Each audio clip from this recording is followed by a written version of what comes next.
Hoy vamos a concluir nuestra miniserie Yo Soy. Hemos estado en esta miniserie Yo Soy, los 7 Yo Soy que aparecen en el Evangelio de Juan.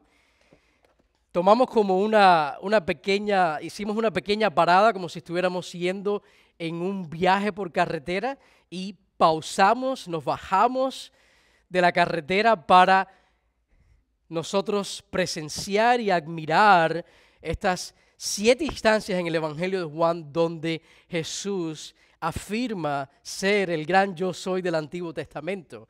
Y hoy vamos a concluir esta miniserie Yo Soy mirando Yo Soy la vid verdadera. La segunda parte, ya que el domingo pasado miramos la primera parte de este pasaje en Juan capítulo 15. Vaya ahí conmigo, vamos a estar en Juan capítulo 15, los versículos del 1 al 8. Voy a leer los versículos del 1 al 8 y dice de la siguiente manera. Yo soy la vid verdadera y mi Padre es el viñador. Todo sarmiento que en mí no da fruto lo quita y todo el que da fruto lo poda para que dé más fruto. Vosotros ya estáis limpios por la palabra que os he hablado. Permanecer en mí y yo en vosotros. Como el sarmiento no puede dar fruto por sí mismo si no permanece en la vid, así tampoco vosotros si no permanecéis en mí. Yo soy la vid, vosotros los sarmientos. El que permanece en mí y yo en él, ese da mucho fruto, porque separados de mí nada podéis hacer. Si alguno no permanece en mí, es echado fuera como un sarmiento y se seca y los recogen, los echan al fuego y se queman. Versículo 7. Si permanecéis en mí y mis palabras permanecen en vosotros, pedid lo que queráis y os será hecho. En esto es glorificado mi Padre, en que deis mucho fruto y así probéis que sois mis discípulos. El contexto, recuerden que ha llegado la hora en que Jesús va a ir a la cruz. Los discípulos tienen sus corazones turbados, exactamente por eso que Jesús acaba de decirles de que Él se iba a ir, iba a dejar de estar en medio de ellos, se iba a regresar al Padre, a preparar morada para sus discípulos, para su iglesia. También algo que vemos es que ellos andan agobiados y confundidos por algo que ha sucedido. Y es que uno de ellos, Judas Iscariote, va a traicionar a Jesús. Se ha apartado de los discípulos, va a traicionarlo a él y a sus discípulos de una manera indirecta. Y ha dejado de ser uno de los 12. Y la pregunta que los discípulos están haciendo en este instante es ¿cómo puede ser eso posible? ¿Puede una persona tener salvación y después dejar de tener salvación? ¿Puede una persona que pertenece al pueblo de Dios dejar de ser parte del pueblo de Dios? El contexto es crucial. Y el judaísmo, en este instante, ya para el primer siglo, para el tiempo de Jesús, en el tiempo que Jesús estuvo en la tierra, en el ministerio de Jesús, el judaísmo se había apartado tanto de Dios que ellos habían llegado a creer que eran salvos solo por el hecho de ser parte del pueblo de Dios. Solo por el hecho de descender de Abraham, ellos habían llegado a creerse que su salvación venía por ser judíos. ¿Y cómo sabemos eso? Bueno, las Escrituras nos muestran la mentalidad, la mente del judío del primer siglo. En Mateo capítulo 3 podemos leer los versículos del 4 al 10. En el ministerio de Juan el Bautista, cuando Juan el Bautista llega anunciando la llegada del Mesías, ese era el papel de Juan el Bautista. Se iba a levantar uno que iba a anunciar, iba a preparar el camino del Cristo. Se iba a saber de que el Cristo había llegado. Una de las formas, una de las señales era por la venida de esta persona con las características de Juan el Bautista. Y Juan el Bautista, proclamando el camino del Señor, en el capítulo 3 de Mateo leemos lo siguiente, los versículos del 4 al 10. Y él, Juan el Bautista, tenía un vestido de pelo de camello y un cinto de cuero a la cintura y su comida era de langostas y miel silvestre.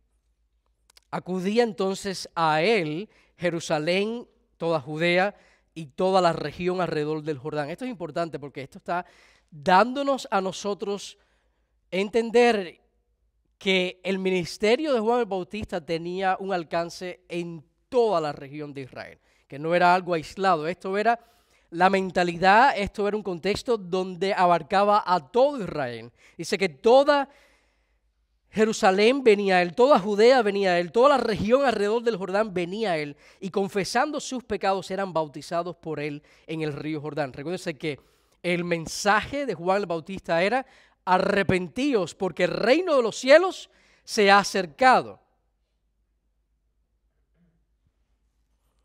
Ha llegado la salvación, ha llegado aquel que puede realmente dar salvación.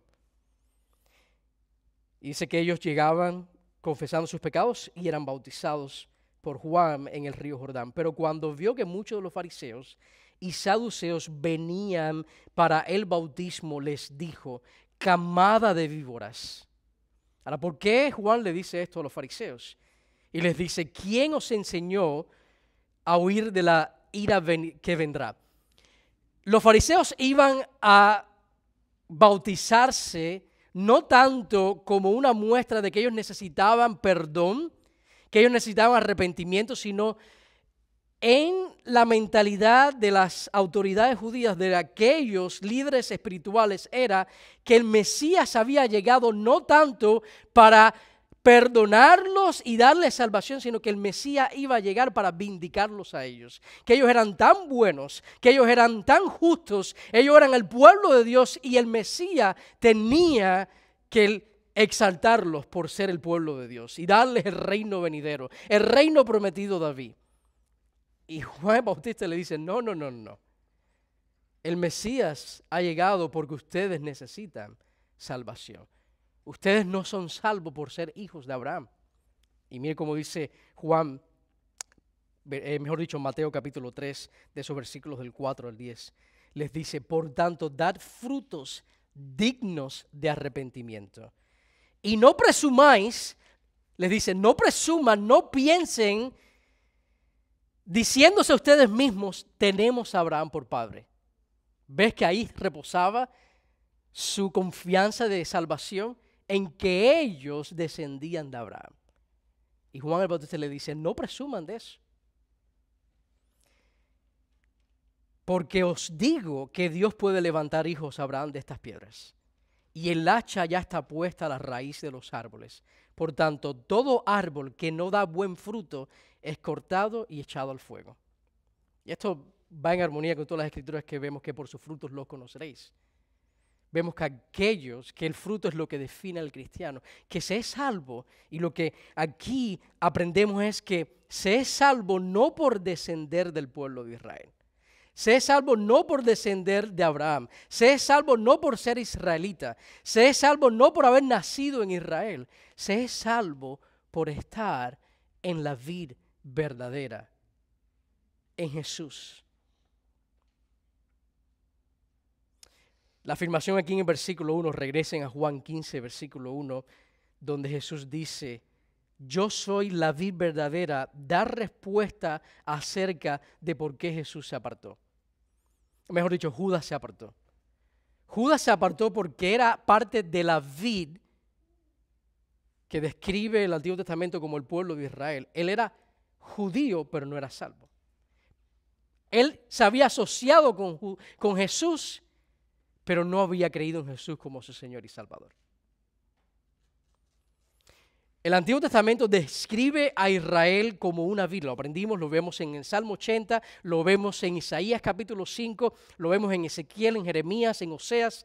Varios libros del Antiguo Testamento describen a Israel como una vid que Dios plantó ahí en el Medio Oriente, que sacó de Egipto y los puso en la tierra prometida.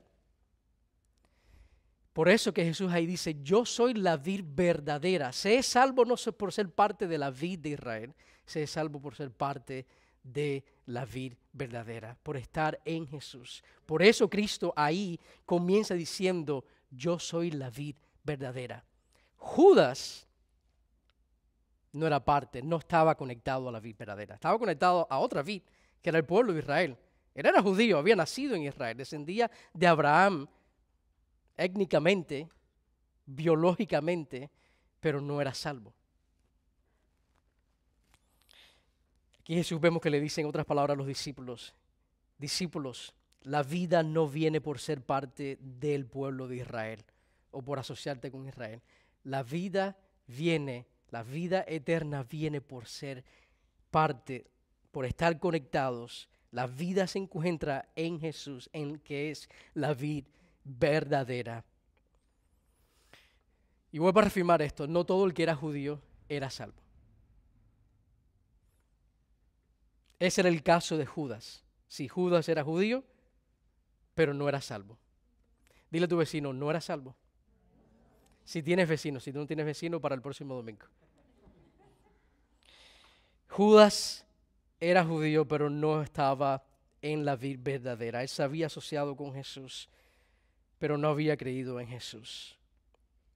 Ahora, hay otra pregunta que está en la mente de los discípulos que nosotros tenemos que contestar. ¿Podemos nosotros, el resto de los 11 discípulos, experimentar lo que experimentó Judas? ¿Nos puede suceder a nosotros lo que le sucedió a Judas? La respuesta es rotundamente un no.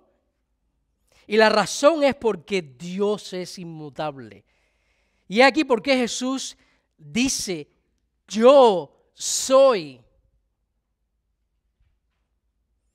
En esa afirmación, yo soy, reposa el resto del contexto en ese capítulo 15. En que Dios no cambia. En que aquellos que están en Él, conectados a la vid verdadera, es imposible que un día dejen de estar conectados a la vid verdadera. Y por eso que le dice, yo soy la vid verdadera y por esa razón ustedes van a dar fruto. Y por esa razón ustedes van a permanecer. Y por esa razón ustedes no van a experimentar el mismo camino, la misma suerte que experimentó Judas. Porque yo soy la vid verdadera y suplo su seguridad y su vitalidad. Ustedes van a experimentar permanencia en mí. Esto es crucial porque la Biblia tenemos que leerla siempre, tenemos que predicarla de una manera cristocéntrica. La Biblia tiene un autor, la Biblia es acerca de una persona y esa persona vemos que es Dios. La iglesia necesita tener una perspectiva de Cristo gloriosa.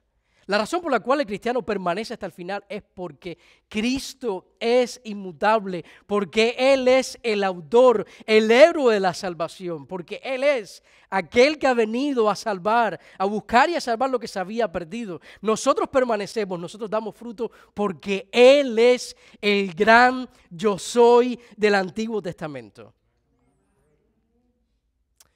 Déjenme darle 5 afirmaciones básicas. Cuando usted esté leyendo la Biblia, recuérdese de esto. Porque la Biblia, como les digo, es acerca de Dios. Cuando usted lee el Antiguo Testamento, recuerde que el Antiguo Testamento es la anticipación de Cristo. El Antiguo Testamento nos prepara para la venida del Mesías. Cuando leemos los evangelios son la encarnación de Cristo. Vemos la vida de Cristo, la llegada de Cristo, la obra de Cristo, la muerte de Cristo, la resurrección de Cristo y la ascensión de Cristo. Y cuando llegamos al libro de los Hechos, ¿qué es lo que encontramos en el libro de los Hechos? La proclamación de Cristo, lo que se proclama es a Cristo, el Cristo resucitado, aquel que se ha levantado entre los muertos. Y cuando llegamos a las epístolas o las cartas pastorales, ¿qué es lo que encontramos? La explicación de Cristo. Es cuando aprendemos nosotros de la vida de Cristo en la vida de la iglesia. Y cuando llegamos al libro de Apocalipsis, ¿qué vemos?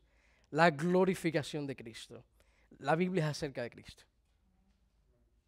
Y la iglesia necesita tener esa perspectiva gloriosa de aquel que adoramos, de aquel que nos sostiene, de aquel que hace que nosotros demos fruto y permanezcamos. Y Jesús le está diciendo, confíen en mí. Ustedes no van a experimentar lo mismo que experimentó Judas. ¿Por qué? ¿Por qué, pastor?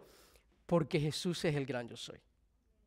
Por eso él comienza ahí en el versículo 15, en el versículo 1 del capítulo 15, diciéndolos a ellos, yo soy la vid verdadera. La historia de salvación tiene un héroe. ¿Cuántos héroes tiene la historia de la salvación? Ahí, indíquenlo con su dedo, por favor. Uno solo. Y ese es Jesús. Solo cuando nosotros tenemos esta perspectiva gloriosa de Él, de nuestro Dios, de nuestro Salvador, es que nosotros podemos adorarle a Él adecuadamente.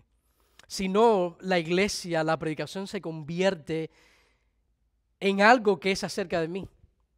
Dame los 3 pasos para ser feliz. Donde nosotros nos concentramos en uno y es acerca de, bueno, cómo yo puedo mejorar en mi conducta. Solo cuando nosotros adoramos a Jesús de una manera adecuada, cuando estamos cautivados por su gloria, es cuando todas las demás cosas toman su lugar. Los discípulos necesitaban escuchar eso. Los discípulos estaban agobiados, estaban cansados, estaban turbados. Tú necesitas escuchar eso. Que aquel que es la vid verdadera es el Dios del universo. Y que Él es el gran yo soy. Que Él es inmutable. Y es el que puede decirle a sus discípulos, no se turbe vuestro corazón. La iglesia anda con un corazón turbado, en general. La iglesia anda desanimada. La iglesia de Cristo hoy en día anda distraída. Y la iglesia necesita escuchar las palabras de Jesús de que no se turbe vuestro corazón. Porque un verdadero creyente jamás experimentará lo que le sucedió a Judas. Porque Jesús no cambia. Y Él puede darnos la seguridad de que nosotros daremos fruto y que nosotros permaneceremos.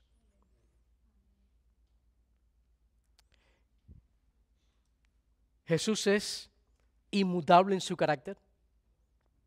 Jesús no nos dice hoy una cosa y mañana hace otra.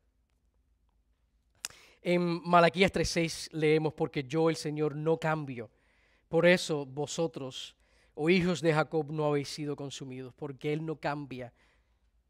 Nosotros podemos confiar en su persona. Nosotros los seres humanos andamos hoy, nos sentimos hoy de una manera y mañana nos sentimos de otra manera. Hoy nos sentimos súper apasionados y mañana nos sentimos por el piso. Hoy nos sentimos con deseo de leer la Biblia y mañana nos sentimos sin deseo de leer la Biblia. Hoy nos sentimos con deseo de venir a la iglesia y mañana nos sentimos sin deseo de venir a la iglesia. Hoy estamos nosotros abrumados por el temor de lo que está pasando en el mundo y mañana queremos comernos al mundo. Andamos así. ¿Por qué? Porque nosotros cambiamos. Pero Dios no cambia. Jesús no cambia. Y Él es inmutable en su palabra. El Salmo 119, 89 dice, para siempre. Dice, para siempre, no dice para los fines de semana. Dice, para siempre, oh Señor, tu palabra está firme en los cielos. Si Él dice que permaneceremos, permaneceremos. Si Él dice que Él va a edificar su iglesia, Él va a edificar su iglesia. Si Él dice que no hay nada ni nadie que pueda contra la iglesia, nada ni nadie podrá derribar la iglesia. Él es inmutable en su plan. El Salmo 33:11 leemos que el consejo del Señor permanece, y aquí de nuevo el énfasis, para siempre. Los designios de su corazón de generación en generación.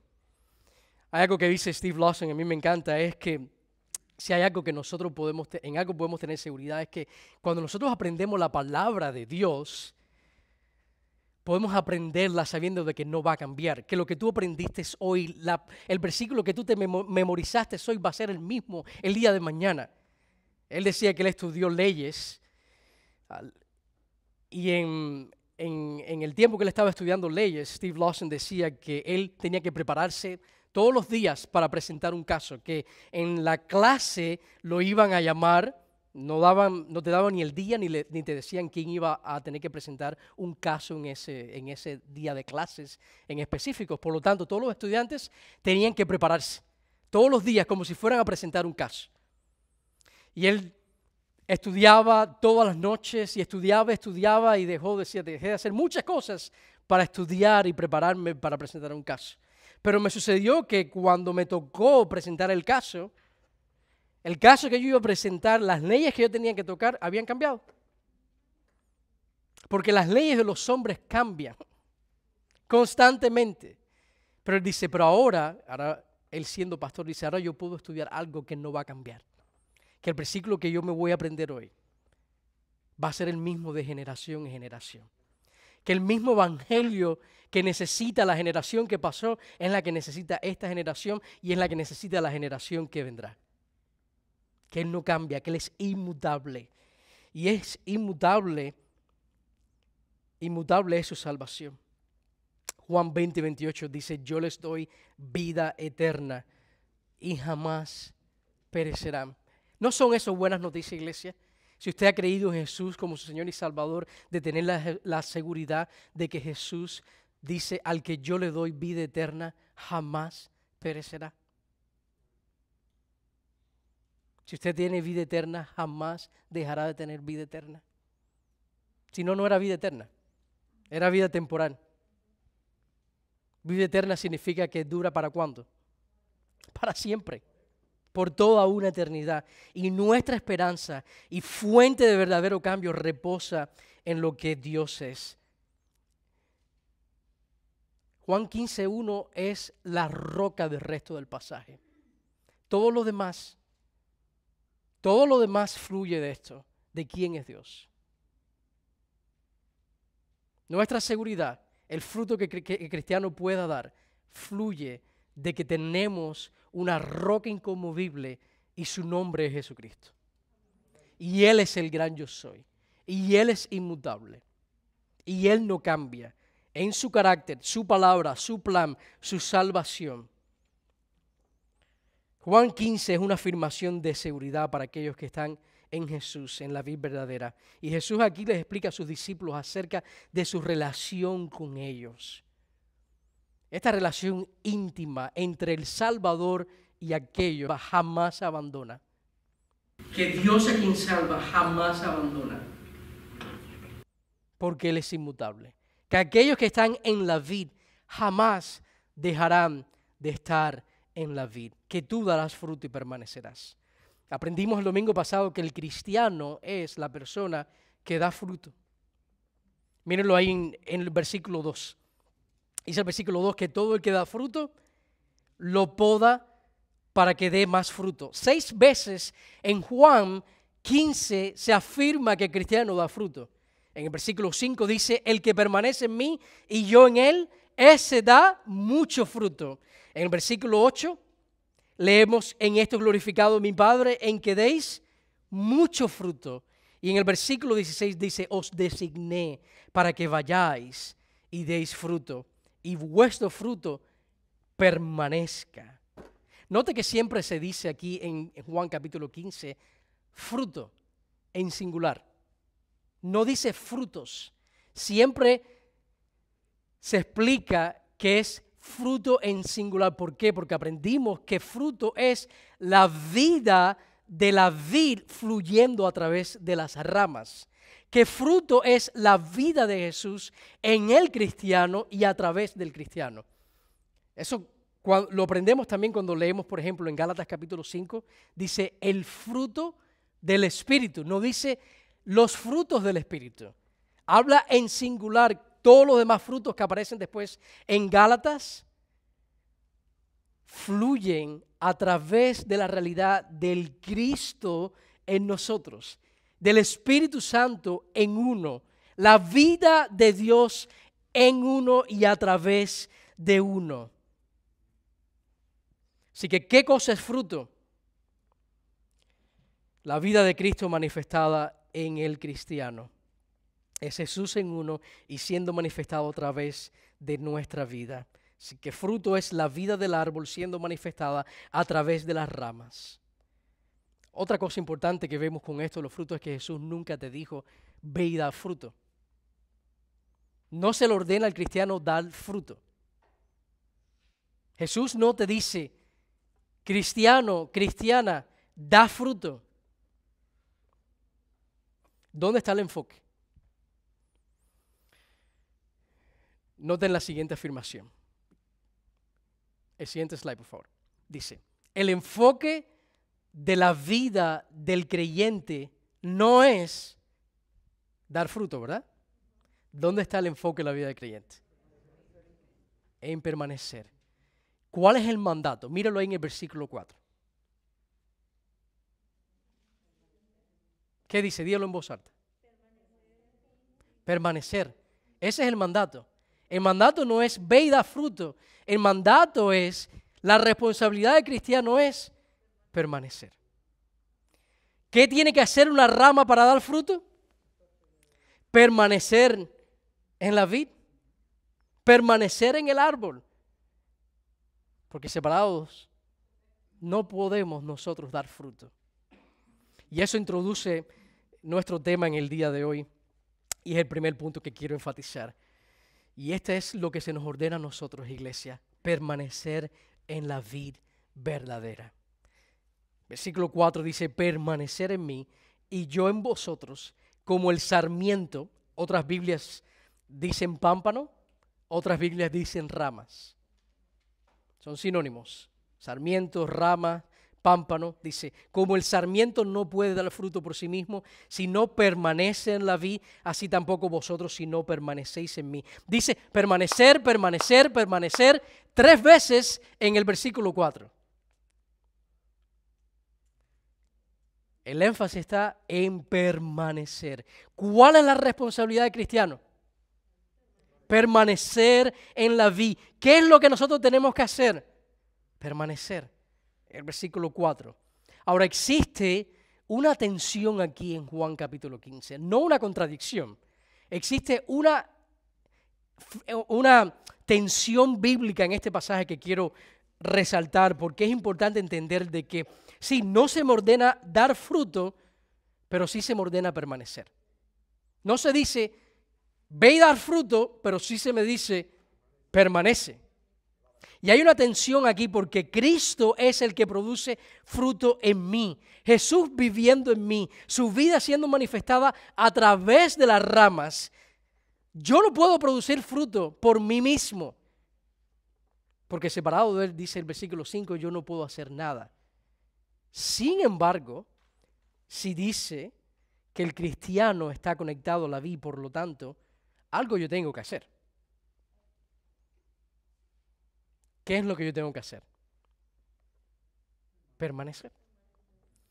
Y esta es la parte donde la Biblia enseña ambas cosas. La voluntad soberana de Dios, su soberanía sobre todas las cosas, de que nada puedo hacer separado de Él, pero también la Biblia enseña la responsabilidad humana. Ambas cosas son ciertas, no se contradicen, se complementan. Hay un versículo en Filipenses que nos enseña esta realidad de una manera bien sencilla. Quiero mostrarles a ustedes Filipenses 2 del 12 al 13. Porque Filipenses 2 del 12 al 13 proyecta lo que estamos viendo aquí en Juan capítulo 5.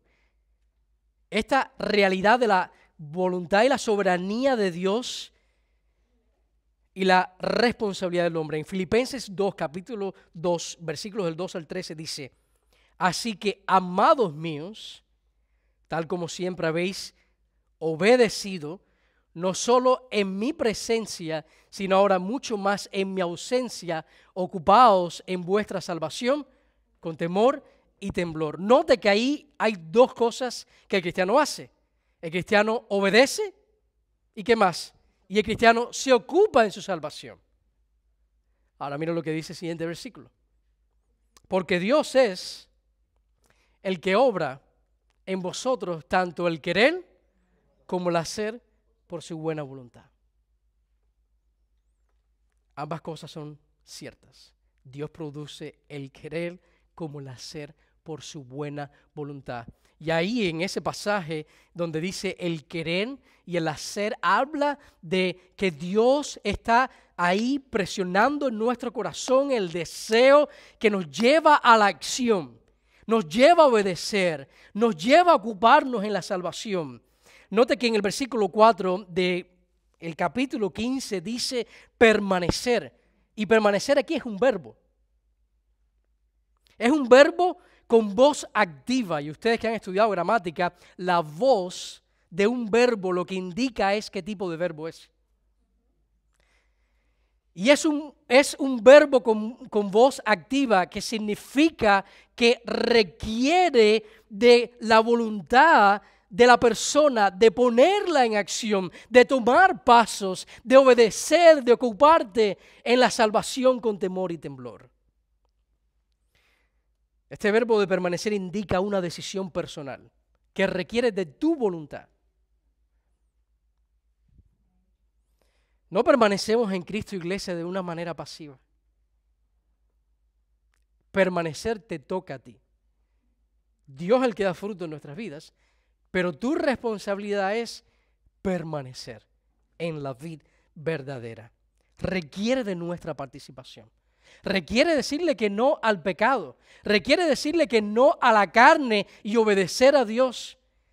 Requiere actuar en momentos que uno no desea actuar. Y hay muchos cristianos que a veces no permanecen. ¿Por qué? Porque están esperando sentir el permanecer. Y esto es una convicción, es obediencia a la realidad de la vida de Cristo en nuestras vidas. Así que, ¿qué cosa es permanecer y cómo se permanece? Son las dos preguntas que quiero responder. ¿Qué cosa es permanecer? Todavía no lo pongas. Gracias.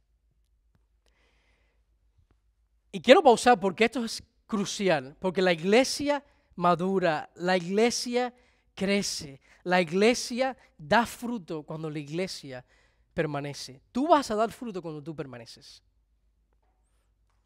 ¿Tú quieres ver frutos en tu vida en abundancia? Hay que permanecer en la vida verdadera. Ahora, ¿qué cosa es permanecer? Gracias, Mayley. Permanecer en Cristo es estar en comunión con Él. Todos los días, todo el tiempo. ¿Qué significa esto? Esta es la relación entre el Salvador y el pecador. Esta es la relación entre Cristo y nosotros, la iglesia. Que nosotros estamos siempre conectados a la vid verdadera. Cuando nosotros pensamos en permanecer, al cristiano inmediatamente le viene a su mente, bueno, los 15 minutos que yo paso leyendo la Biblia a veces una vez al día. O la hora y media que yo paso junto a la iglesia. Pensamos que permanecer son esos momenticos de la vida de cristiano, que ahí cuando nosotros estamos permaneciendo. No, la realidad es que posicionalmente el cristiano siempre está en Cristo. Nunca estamos separados de Cristo. Esa es nuestra identidad. Esa es la posición siempre que no cambia para toda la eternidad de aquellos que son salvos.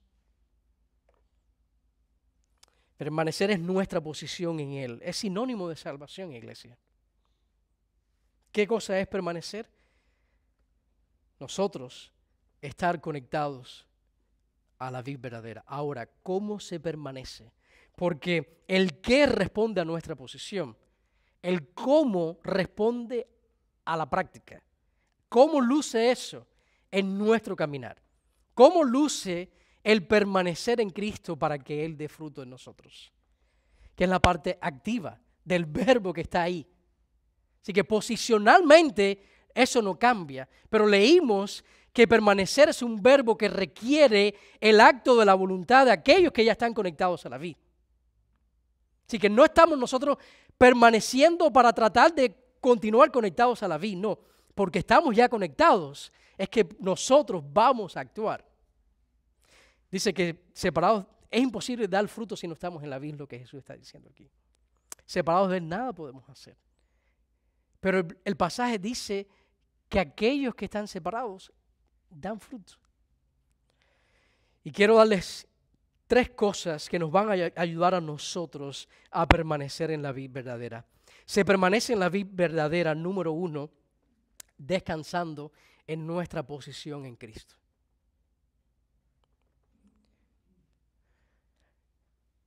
Si usted es cristiano, una de las cosas que a veces usted hace cuando conoce a una persona por primera vez, usted siendo creyente, usted amando al pueblo de Dios, es que usted se interesa porque otras personas conozcan a Cristo. Incluso cuando tú conoces a alguien por primera vez, hay una afinidad si son cristianos ambos, ¿verdad?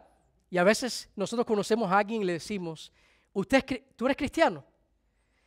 Ahora, algunos responden a esa pregunta de la siguiente manera, bueno, yo estoy tratando. Yo estoy tratando de ser cristiano. Yo estoy tratando de vivir la vida cristiana. Y este punto de permanecer en Cristo, de que se permanece descansando en nuestra posición en Cristo, es importante porque muchos hoy en día se encuentran agobiados, se encuentran quemados, se encuentran frustrados en su caminar con el Señor porque no ven cambio, porque no ven crecimiento, porque están tratando de vivir la vida cristiana en sus fuerzas.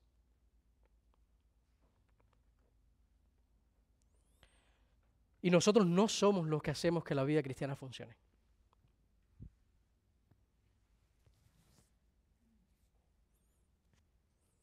Es la vida de Cristo en nosotros y a través de nosotros. Les voy a enseñar 2 versículos que están en este pasaje y en el capítulo anterior. 2 versículos que normalmente yo los leía diferente a como lo leí esta semana. El primero está en Mateo 28 y 30. Mateo 11, 28 y 30. Mateo 11, 28 y 30 dice, venid a mí todos los que estáis cansados y cargados, y yo os haré descansar.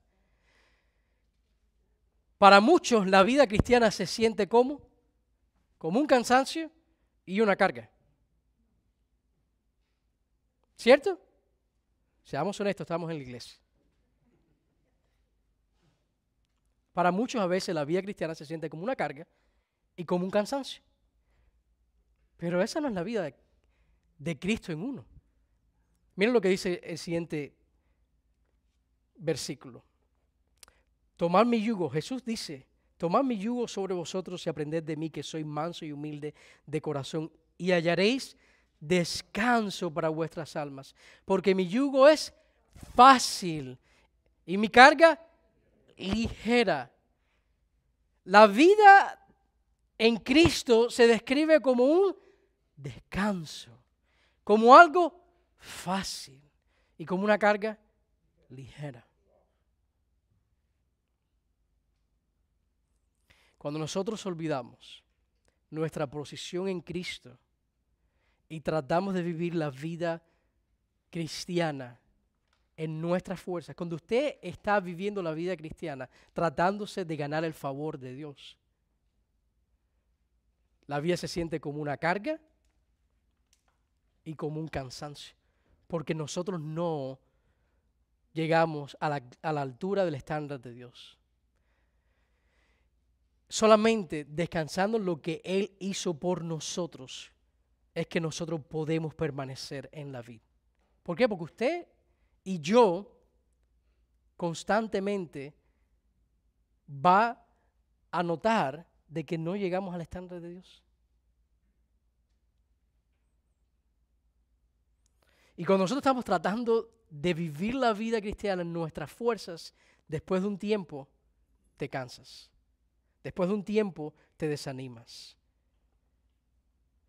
Después caes en el razonamiento, ¿para qué seguir tratando si no funciona? ¿Para qué forzarme si caigo nuevamente en ese pecado? ¿Para qué seguir yendo a la iglesia si todo sigue igual? ¿Para qué orar si Dios no escucha mis oraciones? Y pensamos que es rendimiento, pero la vida cristiana comienza en la obra que Cristo ha hecho por nosotros y descansando en lo que Él hizo por el creyente. Cuando Dios nos salva nos salva a nosotros por gracia, no por obras. Es algo que no merecemos, es algo que no ganamos. Él nos los da gratuitamente a pesar de lo que hemos hecho y lo que vamos a hacer después.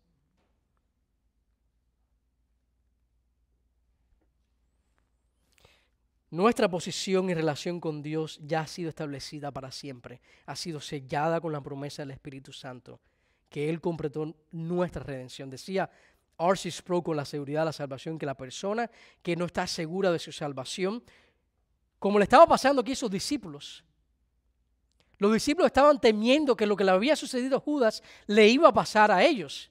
¿Y cómo sabemos eso? En la cena, cuando Jesús dijo que uno de ellos lo iba a traicionar, ¿cuál fue la pregunta que hizo cada discípulo? ¿Seré yo? ¿Seré yo? ¿Seré yo, Señor? ¿Seré yo? Y Jesús dice, yo soy el buen pastor, yo soy la vid verdadera, yo soy el pan de vida, yo soy la resurrección y la vida. Aquellos que están en mí jamás perecerán. Y por eso dice R.C. Sproul que la persona que no está segura de su salvación es vulnerable a una miriada de amenazas a su crecimiento espiritual. ¿Por qué? Porque nosotros como cristianos a veces vamos a pecar y el pecado nos acusa. Y nos desanimamos. Y a veces no vemos el progreso tan rápido como quisiéramos. Pero se permanece recordando de que nosotros en la vid verdadera estaremos para siempre. La vid es la que nos sostiene a nosotros. La vid verdadera es la que sostiene a las ramas. La vid verdadera es la que le da la vida a las ramas. En Juan 10:27 dice Jesús, nadie me las arrebatará de mis manos, hablando de las ovejas. Nadie. Y la última vez que yo leí en el griego la palabra, lo que significa nadie. Nadie va a poder arrebatarnos de sus manos. Los discípulos necesitaban escuchar esa realidad. Miren, esta afirmación que yo quiero que ustedes se lleven hoy en sus mentes.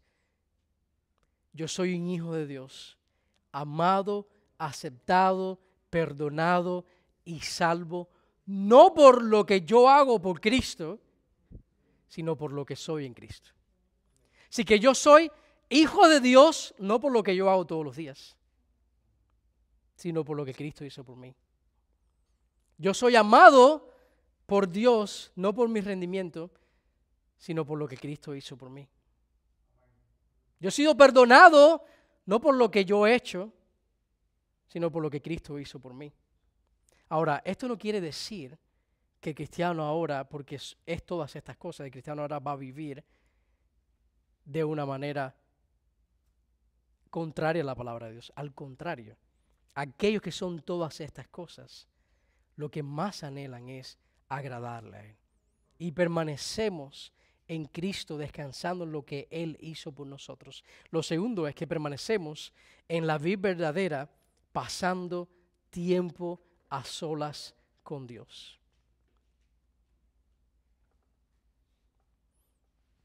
Esta es una de las cosas más difíciles de hacer. Pasar tiempo a solas con Dios. Y la clave está en la palabra diariamente.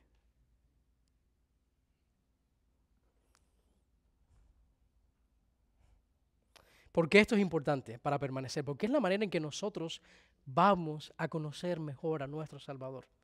Porque es la manera en que nosotros nos vamos a relacionar con Él de una manera más profunda, madura y crece. Pasando tiempo con Él. Permanecemos cuando nosotros estamos ahí en su amor. Miren el versículo 10. Versículo 10 dice, si guardáis mis mandamientos, permaneceréis en mi amor. Ahora mira el versículo 5 del el versículo 15 del capítulo 14.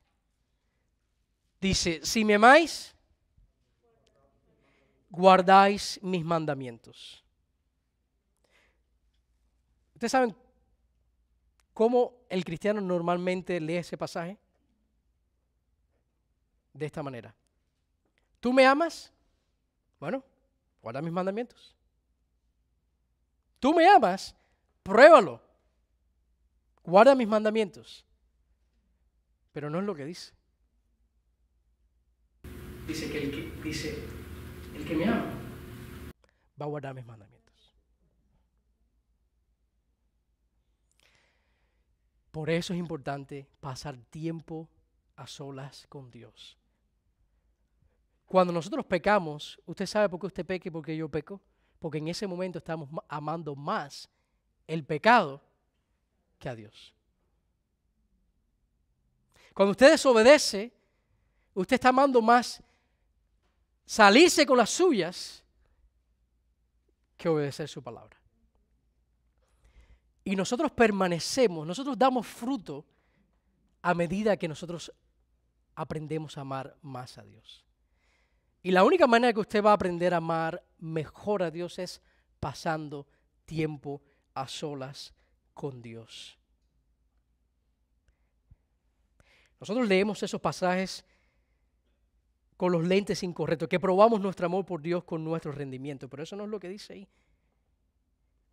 La Biblia lo que nos muestra es que nosotros vamos a obedecer, que el obedecer, el fruto es a raíz de nuestro amor por Él, de permanecer en el Señor. Que el rendimiento es fruto de nuestro amor por Dios y no al revés. Mientras más nosotros conocemos a Dios, más amaremos al Señor. Hay una foto que quiero mostrarle. Esta foto tiene unos cuantos años ya. Han caído unos cuantos aguaceros de esta foto. Esta es una foto de cuando yo le propuse matrimonio a mi esposa, Marby. Es una foto de hace ya unos años atrás. Nosotros fuimos novios por 4 años y nos casamos hace 11 años atrás. Así que hace unas semanas celebramos 11 años de matrimonio. Y gracias al Señor por 11 años de su fidelidad. Y yo les digo que 11 años después, una década después, yo conozco mejor a Marby que 10 años atrás, que 11 años atrás. Y amo más a Marby que años atrás, porque he pasado todos esos años con ella. Pero imagínense que en esa foto yo le hubiera dicho a Marby, que está sentada detrás: Marby, ¿te quieres casar conmigo? Y te prometo que te voy a ir a visitar todos los domingos. Y voy a estar contigo 1 hora y media el domingo. ¿Cómo ustedes creen que hubiera terminado esa foto que está ahí en la pantalla? Isaías no hubiera existido. Se estaba riendo ahí. Y que le hubiera dicho, no solamente el domingo. Te prometo 1 vez a la semana llamar a unos cuantos amigos y reunirnos en una casa y pasar tiempo juntos. ¿Cómo ustedes creen que ese matrimonio hubiera ido? Si yo paso con Marby 1 hora y media el domingo y a veces un rato con ella, una noche, un día a la semana. ¿Ustedes creen que yo hubiera podido conocer bien a Marby? ¿Que mi amor por Marby hubiera crecido a través de los años? Pero eso es lo que nosotros hacemos con Dios. Le decimos a Dios: Señor Jesús, te entrego mi vida, eres el Salvador de mi vida, eres lo más importante de mi vida. Y te prometo que te voy a dar 1 hora y media el domingo. Y te prometo que voy a pasar tiempo contigo cada 2 semanas junto a otros amigos también. Eso no es lo que le decimos a Dios con nuestras palabras, pero eso es lo que le decimos a Dios con nuestras acciones. Y eso es lo que le decimos a Dios con nuestras prioridades. Y se permanece en la vid pasando tiempo a solas con Dios. Tú vas a poder tener victoria sobre el pecado, sobre todas esas cosas que están en tu corazón. El cristiano vence cuando permanece en la vid. El cristiano cae. Y separados de él nada podemos hacer, dijo Jesús. Y separados de él nada podemos hacer, dijo Jesús.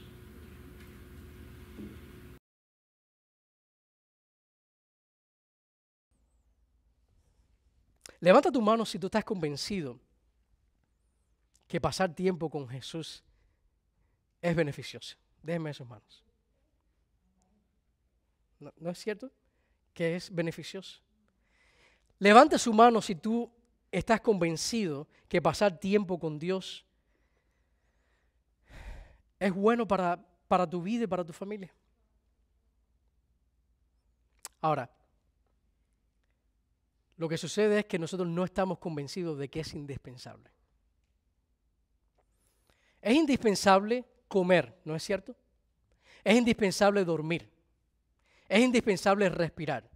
Es indispensable tomar agua. Estamos convencidos de eso porque lo hacemos. Ninguno de ustedes que llegó aquí en el día de hoy ha dejado de respirar, ¿verdad? Lo que no estamos convencidos que pasar tiempo a solas con Dios es indispensable.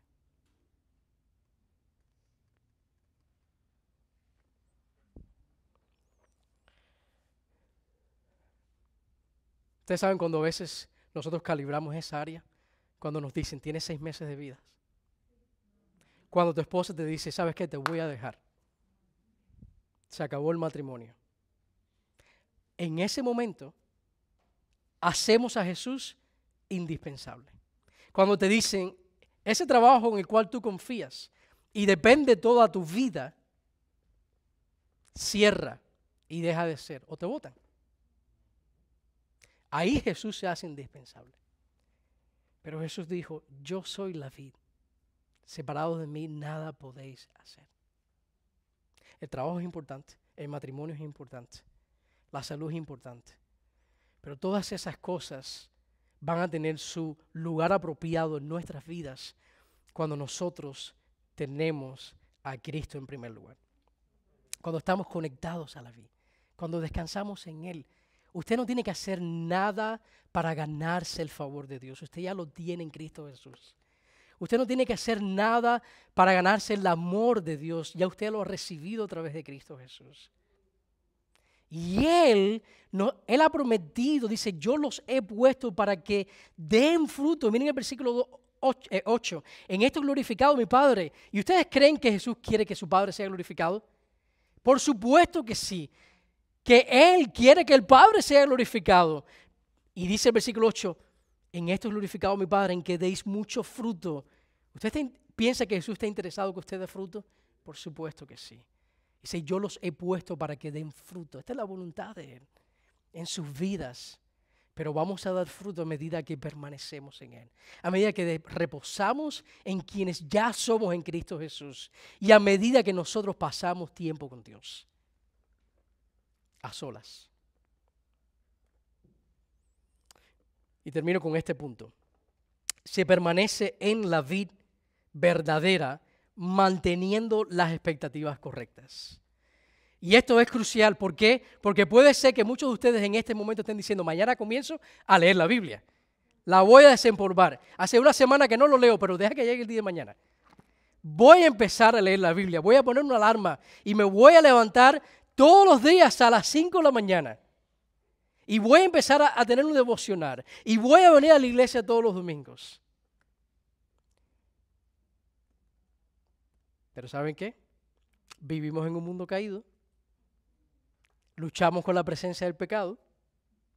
Y tenemos un enemigo común que se llama Satanás. Y la realidad es que esa resolución y esa determinación que tú tienes en el día de hoy, mañana es posible que no la tengas. Los compromisos se rompen. Las promesas se olvidan. La autodeterminación se agota.